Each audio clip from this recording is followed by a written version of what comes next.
திருப்பதி ஏழுமலையான் கோவிலில் டிசம்பர் மாத தரிசன டிக்கெட் விவரம் வெளியாகியுள்ளது.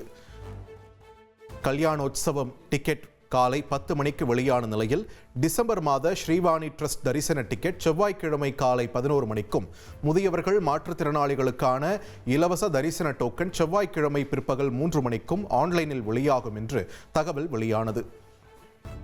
திருப்பதி ஏழுமலையானுக்கு 1,80,00,000 ரூபாய் மதிப்பிலான 15 தங்க டாலர்கள், 2 வெள்ளி தட்டுகள் காணிக்கையாக அளிக்கப்பட்டன.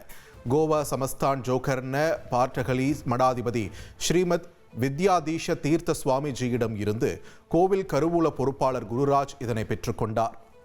தமிழ்நாடு அரசு சார்பில் வரும் 25ஆம் தேதி கல்வியில் சிறந்து விளங்கும் தமிழ்நாடு என்ற தலைப்பில் நிகழ்ச்சி நடைபெறுகிறது. சிறப்பு விருந்தினராக தெலங்கானா முதலமைச்சர் ரேவந்த் ரெட்டி கலந்து கொள்கிறார். இனி செல்லும் இடமெல்லாம் செய்தி. தந்தி டிவியின் வாட்ஸ்அப் சேனலை ஃபாலோ பண்ணினா செல்ல இருக்கும் இடமெல்லாம் செய்தி. இதோ QR கோட் இப்பவே ஸ்கேன் பண்ணுங்க, ஃபாலோ பண்ணுங்க.